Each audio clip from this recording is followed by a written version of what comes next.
This is Dealing with Demons. Demons, as far as we know, are fallen angels. These are the angels that went with Satan in the rebellion. That rebellion apparently happened before the creation. Although there are some that believe that there is a gap between Genesis 1:1 and Genesis 1:2, because Genesis 1:2 starts, the earth was formless and void, and darkness was upon the face of the deep. And they suggest that in the beginning God creating everything good, and then the earth was formed and formless and void, indicates that there was some kind of a catastrophe in there. So they would place the fall of Satan between Genesis 1:1 and Genesis 1:2. I don't think we need to take sides on this. But just to know that Satan rebelled and took a lot of demons with him. It's widely taught that he took 1/3 of the angels with him. This is based on a verse in Revelation 12 that I personally think has nothing at all to do with Satan's rebellion. The context indicates to me that this is all to happen in the future, and so I don't put any credence at all into 1/3 of the angels fell with Satan. If you happen to believe that, okay, you're welcome to be as weird as you want to be. I mean, you don't, again, this is where we can have differences of opinion, and I hope we won't argue with each other. There's no point in holding strongly to one opinion or the other. And good, committed Christians believe either way, and so that's okay. So these are angelic beings, and we get the impression from Ephesians 6, where it says, we wrestle not against flesh and blood, but against principalities and powers and rulers. There are several different names used, and these names may indicate a hierarchy in the satanic realm. Whether this verse indicates a hierarchy or not, I believe there is a hierarchy with Satan at the head of it, and then he probably has archdemons, those that are directly under him. Some have tried to investigate this, and one person that I know who has actually, she has quizzed demons and found that there are 6, and I don't know whether to believe this or not, by the way, but she sees that hierarchy as having 6 major demons under Satan, each of which is in charge of a portion of the world, and that then under these are other demonic beings. My personal analysis of this, I see 8 levels of demonic beings. I'm not sure whether these are arranged hierarchically or whether they're just different assignments. But somewhere along in there are territorial spirits, and we'll call this level number 1.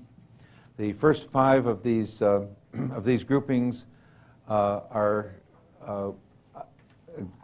demons that have responsibilities other than in human beings, and the last 3 of the groupings will be demons that live inside of human beings.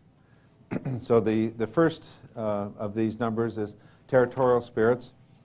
We learned from Daniel chapter 10 that Daniel prayed to God and got his answer 3 weeks later. It's a very interesting passage where this angel comes huffing and puffing up to Daniel and says, "Wait till you hear what happened to me. As soon as you humbled yourself and prayed, God answered your prayer. He assigned me to bring the answer to you, and I tried my best, and I ran into the Prince of Persia." Now, Prince of Persia must have been a high-level demonic being that this angel could not get past until he went to Michael, the archangel, who then was able to get him past this demon called the Prince of Persia. And after 3 weeks, Daniel's prayer gets answered. Now, do any of you suspect that something like that happened to your prayers? Now, we don't know. I don't know about territoriality of demons. How come God sends an angel?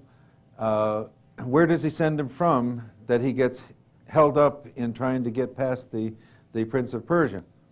Well, the fact that Daniel was in Persia, I guess, meant that here's this Prince of Persia with some kind of a covering over the nation, and this angel that's sent to answer Daniel's prayer can't get to him until he gets a higher level angel, Archangel Michael, to allow him through. And so we've got this territoriality, and apparently this demon has a good bit of control over that territory. Notice that the territory is defined by human beings. And I think this is a rule, that demons have authority over territory, and that territory is defined by human beings. I'm a little tentative on this, but I would suggest that. Now, a more puzzling thing in Daniel 10 is that at the end of the chapter, the angel says to Daniel, now when I return, I've got to get past the spirit of the Prince of Persia, and then I've got to deal with the Prince of Greece. Now, where is God that he has to go through, past the Prince of Persia and the Prince of Greece, unless perhaps this is an angel that has a territorial assignment of his own that's on the west side of Greece. I don't know. There's a lot of question marks here, but we see spirits that have territorial responsibility. All through the Old Testament, by the way, there is this territoriality. The Baal gods, the Baalim, the I am ending means the plural. These are the Baal gods. They were understood to be the gods of the valleys. They were sexually oriented gods.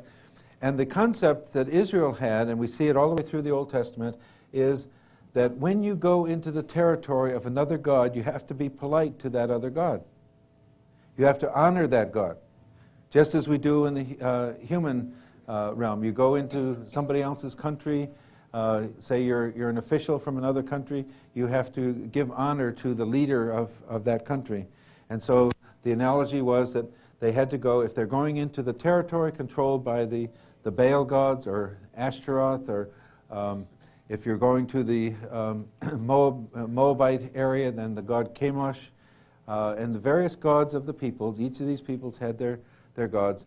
You give honor to the gods of that area. Now, Yahweh, the true God, is trying his best to teach the people that these demons, there is no suggestion that these demons are not real. These demons are real. These gods of the peoples are real. But the way to handle them is not to honor them, but to honor the true God, who then takes care of these other gods, these other spirits. Now, this is a message that Israel just never seemed to learn. They kept getting dragged back into worship of the gods that they believed were in control of this territory, these gods being demons. Okay, so you've got territorial spirits. A second level of spirits, or kind of spirits, are what I'll call institutional spirits. And these are spirits that are in charge of satanic institutions. We've mentioned Freemasonry, talk about Scientology, go on and on, the religions of the world. These kinds of institutions. And in addition, I believe these spirits, these demonic spirits, are assigned to Christian institutions as well. I believe right now there are spirits, demonic spirits, assigned to this church. And their job is to mess things up, to get people away from a true, genuine relationship with God into something like religiosity, into ritual, into nominalism, into sin, whatever it is. Here are these institutional spirits. Again, some of them looking after particular demonic institutions, others of them assigned to the kinds of institutions that can hurt them. And then the third one, we have the vice spirits. These are the ones in charge of vices. And you've got spirits in charge of pornography, going rampant today. You've got spirits in charge of gambling, in charge of prostitution, in charge of homosexuality and abortion, and these various vices. And so that's their particular assignment, and I believe they're very active. Now, I'm not sure whether these spirits are of lesser power than the others. I'm kind of arranging these in a hierarchical order, and I suspect that territorial spirits are over larger territories, and institutional spirits are within the territories, and that these vice spirits then are at a lower level than the institutional spirits. But I don't know whether that's true or not. Then a fourth level of spirits are the spirits that inhabit rocks and stones and trees and items. Some of you may have had experience with items that you bought maybe overseas or something. You bring them back into your home, and all of a sudden you're having difficulty in your homes. Anybody have any problem with that? Okay, and these are household spirits that inhabit houses, haunted houses. When there's been say a murder in a house, or there's been sin committed in the house, these are spirits that have a right to be there. I was working with a woman one time and dealing with one of her demons, and I said to the demon, "Do you have any other rights?" And he said, "Yes, her house." I said, "Oh, why do you have a right to her house?" He said, "Adultery has been committed in this house." And sure enough, a previous owner, this is a Christian institution now, a previous owner of that home had been sent home from this mission field area because he committed adultery in that house. And the woman said, "Yes, in the master bedroom, I feel something that I think must be a demonic presence in that area." So we had to take his rights to the woman away from him, those rights being attached to this woman who now was innocently living in this house where the demon had rights. And then I said to him, I happened to know something about that mission station, and I said, "What about the land?" And he said, "Oh, the land," because I knew that the land on which that mission station had been built had been an area of tribal warfare. I said, "Has blood been spilled on this land?" He said, "Oh, lots and lots of blood." So he had rights to the land, rights to the house, because of the history that had taken place in this area, and we were then able to break that and to take those things away from him. Now, this suggests that if we want to counter satanic activity in our homes, for example, that we need to take authority over our homes and over the history of our homes. Now, what kind of land are your homes on? Well, we know that this is an area where a lot of violence and abuse has taken place. First of all, back 100, 200 years ago, they forced a whole bunch of Indians to come here.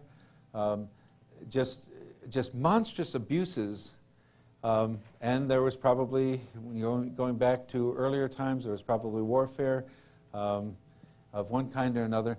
But this to suggest that these demons have rights to homes, to rooms in our homes, to property, but we have the authority to break those rights.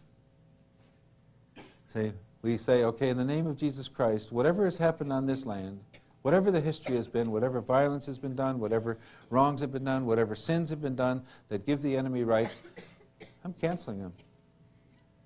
the power, the authority of Jesus, we cancel those rights, and we speak a cleansing to the land. And whatever has happened in this home, typical things I mentioned where there's been a murder in the home, where there's been adultery, when there's been sin. I was asked to minister to a woman one time who told me that she had a small baby. She told me that when she went out of her bedroom to feed the baby, that she felt in the hallway outside of her bedroom, between her bedroom and the living room, she felt some kind of oppression. And so we took authority over that and canceled out whatever rights the enemy had, and this was free. Several years later, they decided to change the rugs. And when they pulled up the rug in that hallway, they found candle wax in a line. Apparently, a previous owner had been into New Age stuff and had done rituals and so on. And so there was that kind of attachment there. Another story that I heard was somebody pulled in their home. They've been having difficulty in their home of various kinds. They had no idea where it came from. And then at some point or other, they decided to change the wallpaper, pull the wallpaper down. Here were pentagrams and all kinds of satanic stuff on that wall. Now, on the other hand, I was in Fairbanks, Alaska one time, and here's a church. They built a new building, and they knew what spiritual warfare was all about. And so after building the building, before they painted it, they invited all the congregation to come and write scripture verses and all kinds of neat things over the ceiling and over the walls before they painted over them, so that the blessing of God kind of gets sealed into things. See, the rules are the same on our side as they are on Satan's side. And what Satanists do with these symbols and their kind of blessing and so on, we need to do with our symbols and our kinds of blessing. Okay, that's the fourth level. The fifth level of demons are ancestral spirits. Now, we don't make much of ancestral spirits here, but as you know, there are many of the peoples of the world, and I work worldwide with a lot of these people in Asia and Latin America and Africa and so on. They believe that their ancestors are still a part of the living community. See, this is what ancestral reverence or ancestral worship is all about. These people have died physically, but the only change is that now they don't have bodies. But they still have responsibilities in the living community. Typically, these responsibilities involve things like fertility and keeping enough food around and keeping sickness away and so on. And so the people talk to these ancestors. Well, what are these ancestors? They're deceiving spirits who know the life of the person who has died and are able to take advantage of that knowledge, that inside information that they have about that life, to deceive people into thinking that these are their loved ones who have come back and are performing various functions in their lives. Okay, so those are the five kinds of cosmic level spirits as I see them. I've got this basic division into cosmic level spirits, and then I have this great technical term for the others. I call them ground level. The cosmic level is up there, and ground level spirits are the ones that live in people. And I see three categories here. The first one is family spirits. Now, one of the things that I know when I work with Asians is that about 99 times out of 100, and perhaps 100 times out of 100, you're going to have to deal with family spirits. Because generation after generation after generation of these people, in Buddhism, in Shinto, in Hinduism, in whatever their religion is, have been dedicated to these spirits, to family spirits. A typical thing that a Chinese mother or grandmother will do is when a baby is born, she'll write on a piece of paper the exact date and time of the birth, the name of the baby, and she'll take and file it at a temple, dedicating the child. And these spirits tend to be strong and nasty. They'll say things like, "She belongs to me. I've been here a long time. This family belongs to me." Why are you interfering? Those kinds of things. The family spirits will ordinarily be known by the family names. And in any given person, you'll probably have one known by the father's family name and another one known by the mother's family name. And now we find them in people with American Indian background, and that may include some of you. And occasionally I find them in people just standard Anglo American background. But this is the what I would consider the first level of ground level spirits living in people. The second level are occult spirits. These are spirits of Freemasonry, of Mormonism, of Scientology. Now notice we said in the cosmic level you've got institutional spirits, and as near as we can tell, these institutional spirits have control over the occult spirits that are living in people. So one of the things we need to do when we are ministering, when we're trying to deal with the demons in a person, is to cut off these demons, the demons inside, from any help from outside spirits. I remember one time I did this, the young fellow, I was working with him, and then for some reason or other I had forgotten to do this at the beginning, and all of a sudden it occurred to me, I said, I'm cutting off all rights that outside spirits have to help these inside spirits, and I just made my hand go over his head as a kind of a symbol of that. And the fellow's eyes kind of went up, and his head just went up, and the demon was, it looked like kind of wistfully looking for help from the outside demons, and I taunted him a little bit. I said, you can't get any help, can you? He said, no. So we continued with that. But one of the things, the cosmic level spirits, I believe, have an influence and a supervisory relationship to the ground level demons. And then the third of the ground level demons, I call them ordinary demons. Or you could call them emotion demons. These are the ones like, worry and fear and anger and bitterness and resentment and lust and all those kinds of things. Now, in dealing with these lower demons, these are the most frequent ones, and they tend to be weaker. Although I don't know where to put the spirit of death. I don't know whether to put him at the ordinary demon level or whether to put him at the occult level. His strength usually is at the occult level. Death will often, and maybe usually, be a good bit stronger than the spirits at the lowest level. Although again, the strength of the demons is calibrated to the amount of garbage that is there.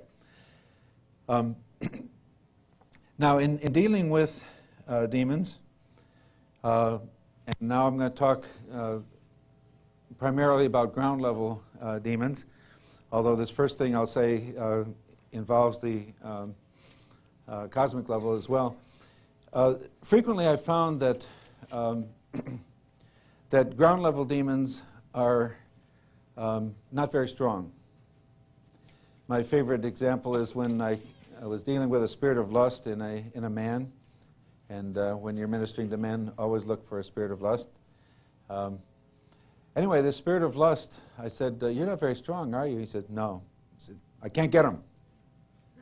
I said, oh? He said, yeah. He said, every time I bring a beautiful woman across the way, he turns his head. Keeps turning his head. He said, I can't get him.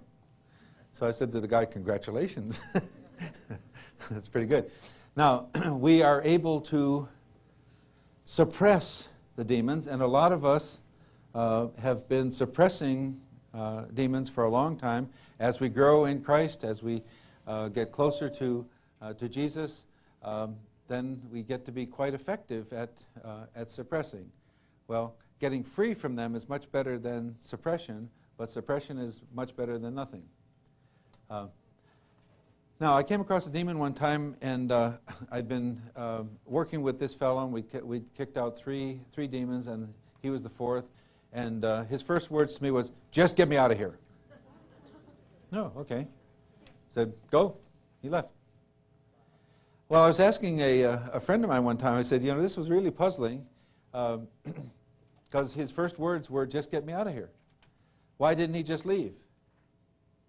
And my friend said, well, don't you know that they work under authority? Oh.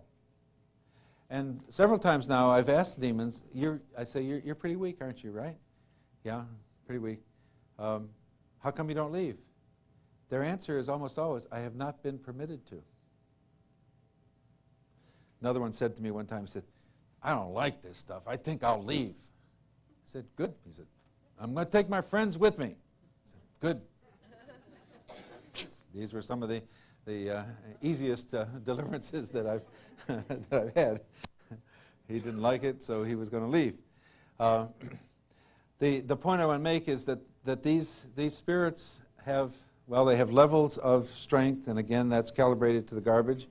And then even if they are very weak, or sometimes even if everything has been taken away from them, our job in the authority of Jesus Christ is to break the power of the higher level enemy spirits that are in control of them, that have assigned them to be there, and that, well, are not going to be happy when they have to leave.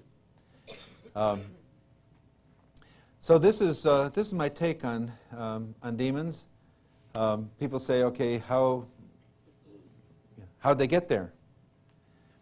Well, my ministry is primarily to Christians, and so the demons that we deal with, and not everybody has demons, probably in most of the ministry sessions that you've seen here, you've seen us dealing with demons. Why is that? Because these are the people that volunteer for ministry. It's sort of like the psychologist. Ask a psychologist for a definition of a healthy person. They're usually puzzled because they've never seen one. Because the only ones that come to them are people that are needy. And so we've had, in our ministry sessions, we've had a disproportionate number of people who are carrying demons, because these are the ones who have become desperate enough to volunteer for ministry. But not everybody has demons. But what we've got is usually in Christians, demons that are holdovers from a pre-Christian situation. Some people have been into drugs and adultery and you name it, pornography, whatever. And then they've become Christians, and they may have dropped all that stuff, but the demons hang on. And this puzzles a lot of people because they have what I call a wishful theology. The wishfulness being, when we are converted, then God takes care of all of that stuff, and there are no more demons. Now, we could wish the same with regard to sin, but we've learned better. We know that we accept Christ, and we still have a sin problem. I want to illustrate on two hands what I believe to be a very parallel situation between the sin situation, that's my left hand, and a demonic situation, which is my right hand. When we accept Christ, well, first, I believe that we're made up of 5 parts. You know, people argue, is a human being 1 part, 2 parts, or 3 parts? To heck with all of them, I think we're 5 parts. Because I don't like this word soul. The soul ordinarily is thought to consist of mind, emotions, and will. Well, did you ever think of 3 more different things than mind, emotions, and will? So I say forget about soul. Let's say we're made up of spirit, body, mind, emotions, and will. See, these 3 are the things that are ordinarily called soul, but I separate them, mind, emotions, and will, for no good reason except that that's the way I like it.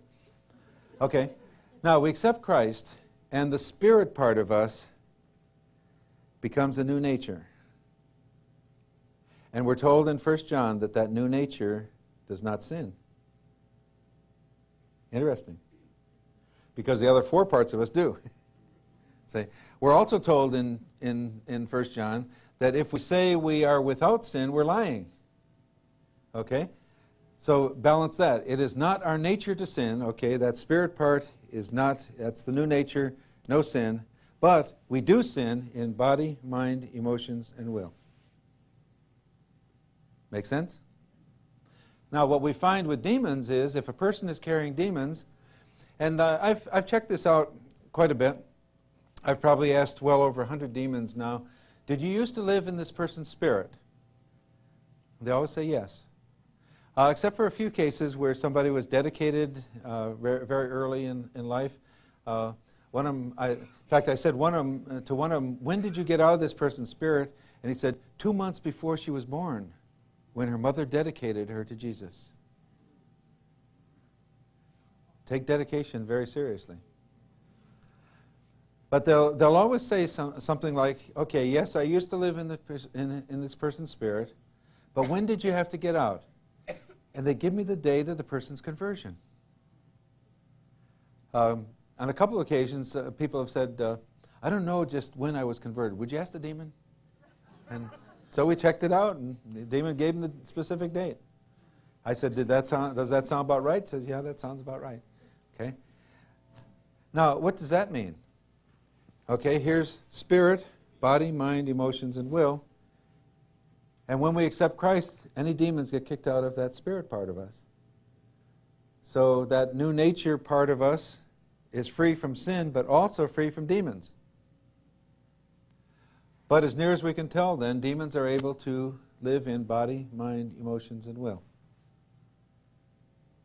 So the same four parts of us that need cleaning up from the sin problem may need cleaning up from the demonic problem. That's my take on it. I don't know whether this is accurate.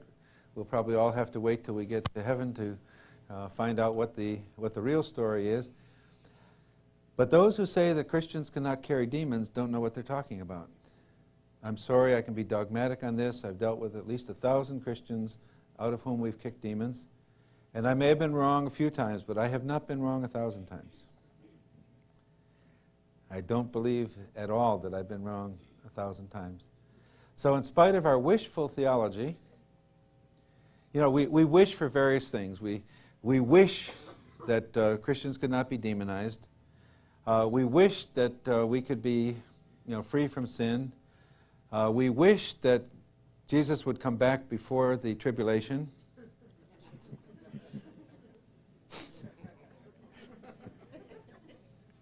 Some of you may be caught up in that wish. And if that's right, I'm going to be happy. I'm not too wild about going through the tribulation, but it's against God's nature to take his people out of trouble. And so I have my doubts about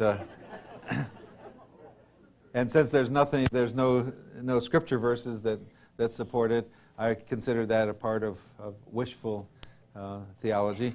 Anyway, we have these things that we wish, and that Christians not carry demons is one of the wishful things that we have. Okay, now how do people get demons? Well, the easiest way probably is to just commit yourself to a satanic organization. People join these organizations, and sometimes with their knowledge, but quite often unconsciously, they make commitments. Secret societies is one of the ways that the enemy gets. See, the enemy doesn't play fair. If we read the scriptures carefully, God is saying, you choose me and you get certain goodies, but you're going to have a real rough life because we're at war. He's open and above board. He tells us how it's going to be. Satan doesn't work that way. He only talks about the goodies. An interesting thing when we work cross-culturally, if you get to talk to a shaman in some pagan society, and just ask the shaman, what's your death going to be like? And he'll tell you it's going to be terrible. And he'll tell you why. He knows that is repayment for all the power that the enemy has given him. It's a very interesting thing. I've talked to missionary after missionary who has asked that question. Because there's always payback on Satan's side. No mercy, just payback for bad decisions. So people can get demonized by committing themselves to Satan through one of these organizations. Now notice the parallelism: committing oneself to Satan, committing oneself to Jesus Christ. See? It's very interesting. The rules are the same in the spirit world on both sides of the fence. Likewise with prayer. Prayer to Satan is very similar to prayer to Jesus. The aim of the prayer is the only different thing. Satanists fast.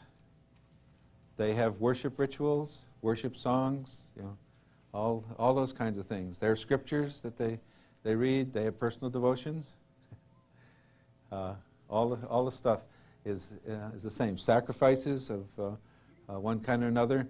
A difference here, of course, is that they're still empowering their spirits with blood sacrifices, whereas for us, Jesus has done the final blood sacrifice. We don't have to empower our God anymore with blood sacrifices. So commitment to a satanic organization, either with full knowledge or innocently, is one of the ways that demons get in. Inheritance is another. Now, there's a kind of a stereotype that a lot of people have about demonization. I've had people come to me and they say, it feels like there's some kind of interference in my life, but I can't think of anything that I've done that's bad enough to invite a demon in. I usually say, well, it's probably not your fault. And they usually say, huh? That's the opposite of duh.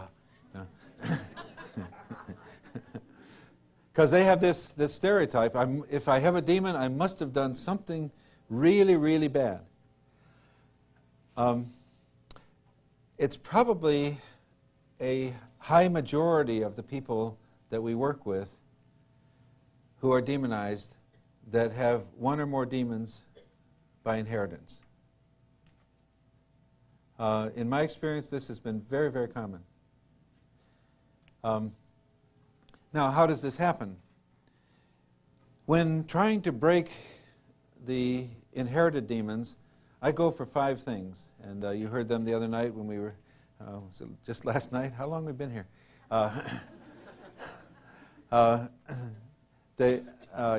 When we did the Back to the Womb experience, I tried to break off any inherited power that gives the demons rights through vows that our ancestors have made. I read a very disturbing letter one time by a lady a couple of generations ago who not only made a vow but wrote it down, vowing to Satan that if he would give her power and prestige, she would give him her first son and every first son each generation down.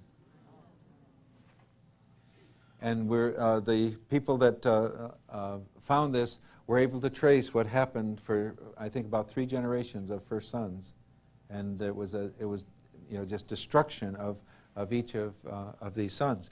So okay, there's vows that are made by our ancestors. Then there's the matter of curses. So that's the second thing that I go for. Our ancestors have sometimes been cursed by other people, and very often have cursed themselves, giving the enemy a right to live in their lives and also to be passed down from generation to generation. A third thing is dedications. And dedications, one of the things that we say, one of the reasons we say so much about Freemasonry is that when the men dedicate themselves, see, they go through rituals. Some of you probably know this better than I do, so forgive me if I'm a little blah. But they go through a ritual where they're saying, I never have known the true light until now, and I'm seeking it. This is a paraphrase. I'm seeking the true light in here. And in saying that, this is a repudiation of anything like Christianity. So they're repudiating Christianity. I was dealing with a demon of Freemasonry and a pastor one time, and I said to the demon, I said, when did you get in? He said, when he cursed God. The guy sat up and said, when did I curse God? The demon told him it was in the first 3, one of the first 3 degrees. Now, the Freemasonry is Luciferian. They consider Lucifer the god of light and our God the god of darkness. And they come out in some of the later degrees with the quote-unquote true name of God, a combination of Yahweh, Jah, and Baal, and On, Jabalon. It turns out to be another name for Satan, really, because it's this kind of thing.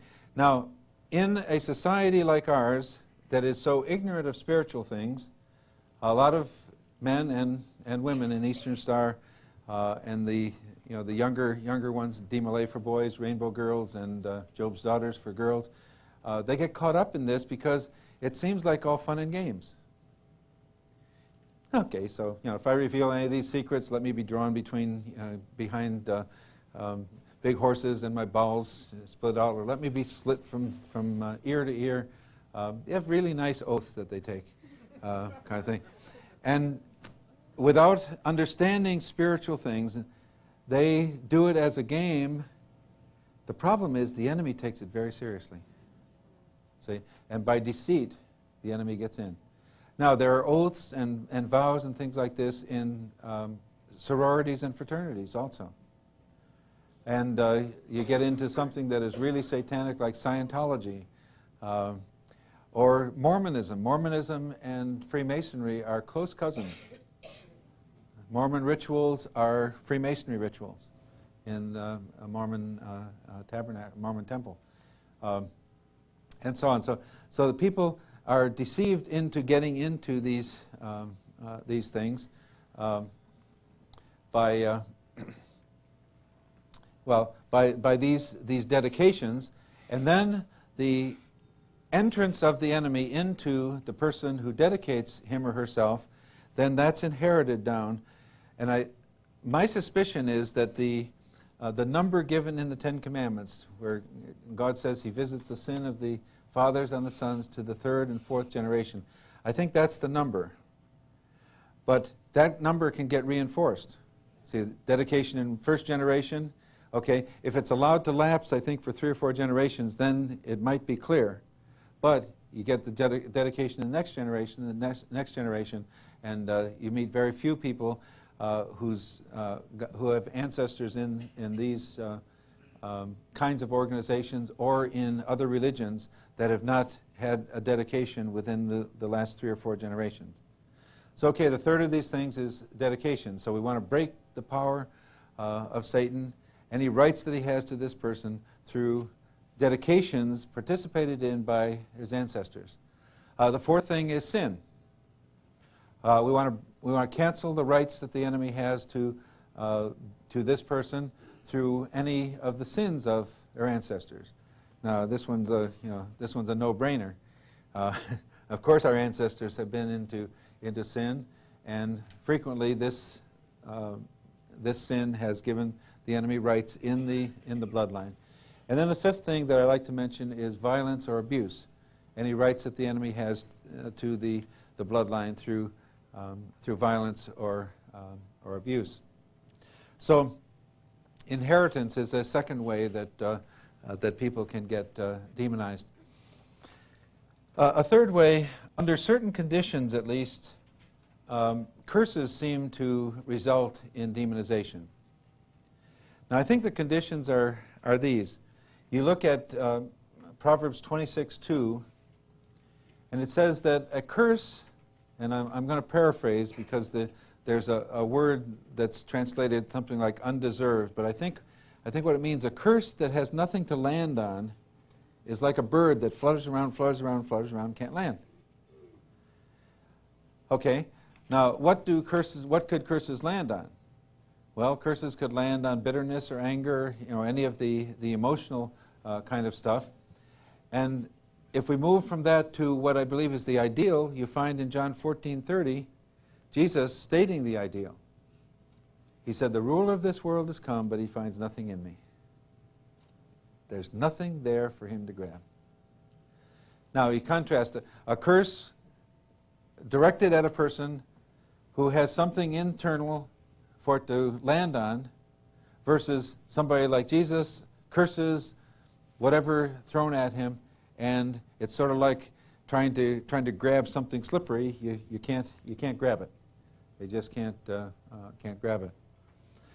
So curses, and include in that things like spells and hexes and whatever it is, the sending of satanic power to another person. Now, to counter this, I believe that we should regularly put on the armor of Jesus Christ. Ephesians 6.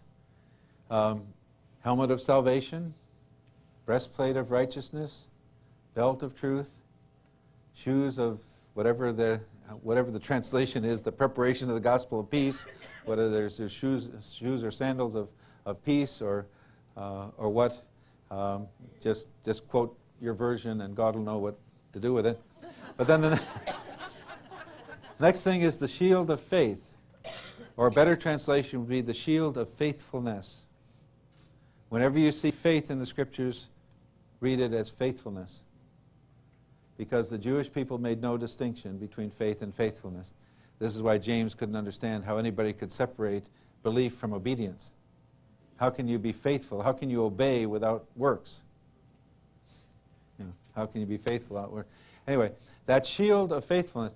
And use that to return any curses or any kind of spiritual power that has come at you to the sender.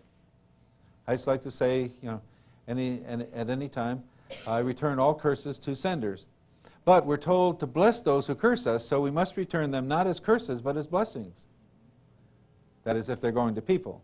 And I've already said, if you're returning them to demons, return them as curses. What the heck, they deserve it. But be gentle with people. So use that shield of faith to repel curses. Now what are we? We're down to number 4. People can get demonized, and I think the most common way is through holding on to and wallowing in emotional stuff like hatred and resentment and anger and bitterness. Now, I don't think you get a demon if you experience hatred for a little while.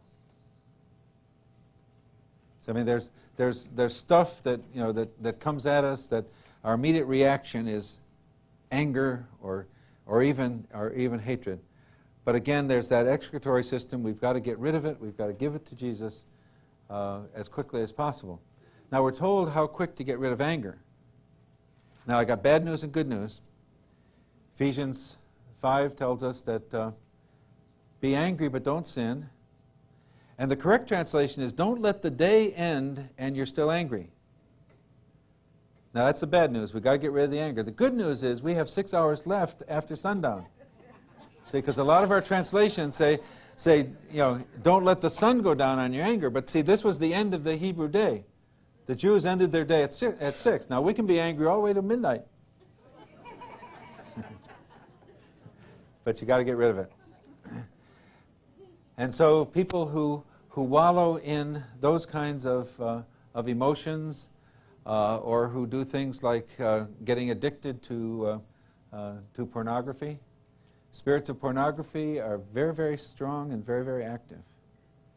And now we've got internet access to demons of pornography. It's getting to be an even bigger problem. But addictions of various kinds, you could separate addictions out if you wanted to have a fifth category of getting demonized. But I'm including addictions and wallowing in negative emotions, all in the same category. And there may be a few other ways that that people can get demons. But behind them all is a very, very clever deceiver. And many people get demonized because they believed a promise that the enemy gave them. How common do you think it is in our population for people to search for power? I understand this is a very, very strong thing among our youth, looking for power. Now, there's a very interesting difference between God and Satan at this point. My wife and I were ministering on the island of Truk. It's a tiny little dot down on the map somewhere in the South Pacific. I don't even know how the airplane found it. But here we are, and there's people there. My wife asked a women's group, "What's the difference between God and Satan?" And they said immediately, Satan works faster. Says if we want help fast, we go to the spirits. If you go to God, it takes them forever. It's kind of an interesting difference. Have you noticed that there's a lot of truth in that? So a lot of our young people, disaffected church kids, often they found no power in the church. Often adults have found no power in the church. The way it works overseas, the biggest problem in worldwide Christianity is what I call dual allegiance. You go to church on Sunday, you go to medicine man on Monday. We saw it all over in Nigeria. And I have a pretty guilty conscience because I didn't know what to do about it back then. I must confess I get a little angry at God sometimes. You know, why did you let me be so ignorant when it was such a big problem? And so, but all around the world you've got dual allegiance churches. They'll have get a good relationship with Jesus Christ. They're learning about Him, but there's no power. And when they need power, then they have to go to their old sources of power, and these will be the shamans or the medicine men or the witch doctors or whatever. Okay, so you've got about everything I know about demons. Getting rid of them then is claiming the power and authority of Jesus Christ, knowing who we are. Have you noticed as you've seen the ministry sessions that we're not afraid of Him? See, because we don't believe that elephants need to be afraid of mice. But they'll play it for all they're worth. Boy, they'll often come on, you're not going to get me out. I'm bigger than you are. Who do you think you are anyway? Well, what I like to say is, that doesn't matter. Do you recognize the name of Jesus Christ? And they'll usually say, yes. Do you recognize that I come in His authority? Yes. Except one demon back in Thailand, I was working with a Chinese woman, and I said, do you recognize that I come in His authority? And he said, prove it. He's gone now. Another one said, where'd you get all this power? I said, well, remember who we work for. The differential between us and them is incredible. Now, Satan's first line of defense is our ignorance. And I'm hoping that whoever of you was ignorant may be past that line of defense. But then there's a kind of a scary thing next. Lots of people have gotten through the ignorance barrier right into fear. Especially those that have seen deliverance sessions where people get thrown around and where people assumed that the demons were the biggest problem and didn't do any inner healing, and so they attacked the demons when the demons were very strong, and the demons were able to do all kinds of stuff, and people say, oh no, boy, I don't want to have anything to do with that. I was ministering to a pastor up in Washington one time, and he said, I used to have a deliverance ministry, but when some lady threw up all over my office, I said, this is yucky, and I quit.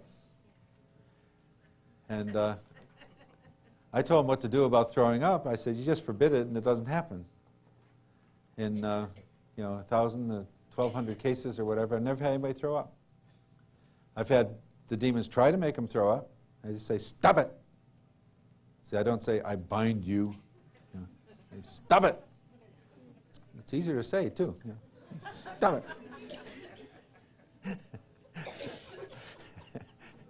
He says, now that I know that people don't have to throw up, I'm going to get back into a deliverance ministry. And I said, praise God. That's right. But you see, Satan cannot defeat us by power. He can only defeat us by bluff. And mark that down. He can only defeat us by bluff, because that's the only way that mice can defeat elephants. And if he can bluff us into thinking that he's more powerful than he is, he's got us. If he can bluff us into thinking that, if we do deliverance, it's going to be, people are going to be throwing up and, bouncing off the walls and all that kind of stuff, and we don't want that to happen, he'll do it. I heard a real sad story one time of a pastor who, I don't know whether he got too close to the Holy Spirit or what, but somebody manifested a demon in his church. And he didn't like this at all, so he made a deal with the devil. He said, if you won't do that anymore, I'm not going to preach about you anymore. True story. Bad deal. Bad deal. But you can see, what Satan does to bluff. But anyway, the enemy likes these stories to be passed around, and the more gruesome, the better, and get people trembling. He also likes it when we have, as a model of somebody who does deliverance, somebody who has spectacular gifts and can just say, get out and stop it and all this kind of thing, and we all sit back and say, I could never do that because I don't have that kind of gifting. So the enemy is likely to deceive us like that. He loves churches that don't talk about him. And that's probably the majority of the churches.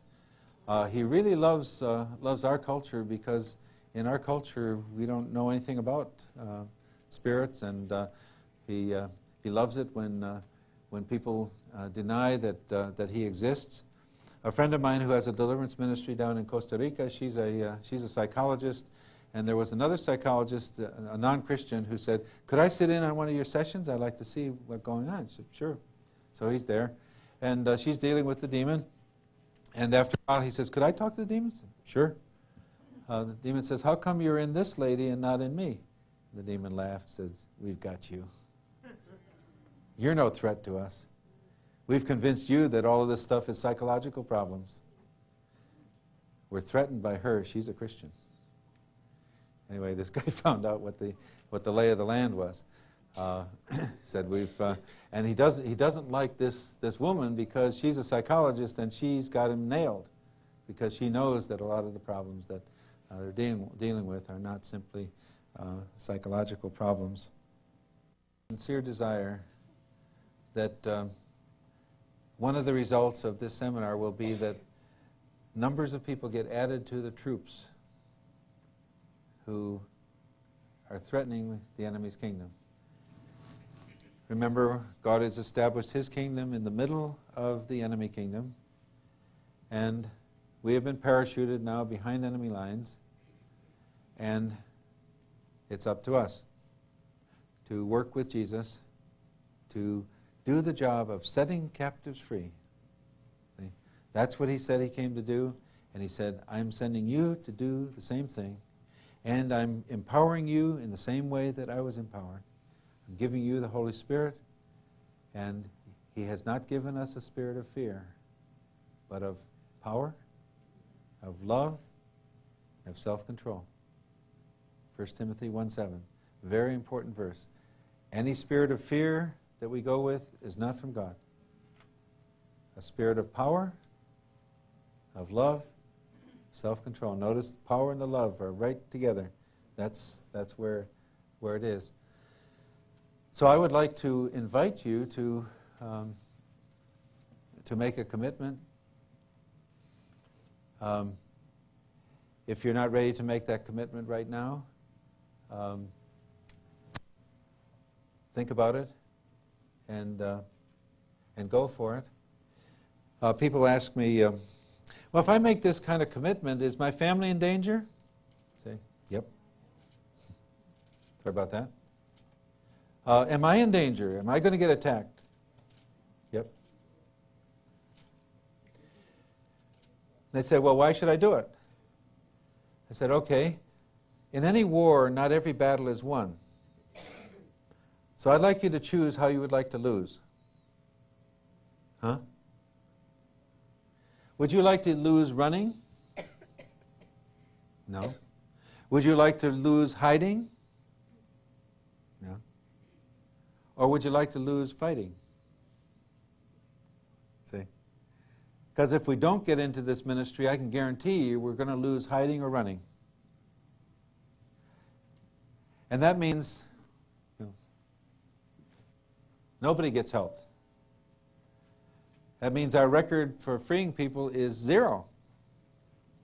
You like a record like that? Let's see. How'd you like to have a baseball player whose batting average was 0 for 100? Something like that.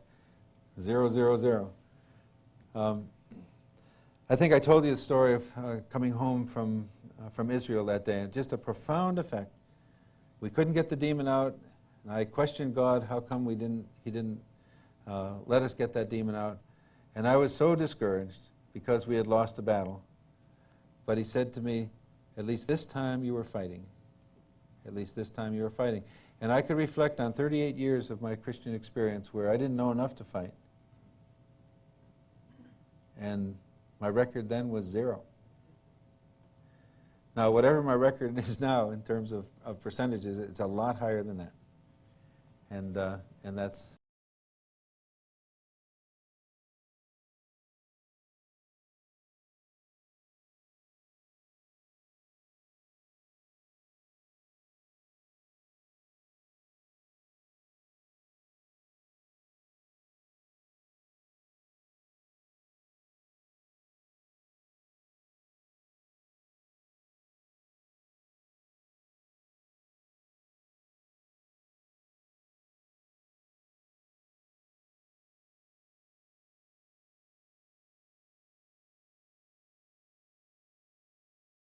Recognize that all of this is a part of what you have started long ago in each of our lives. And a spurt upwards into what you seek.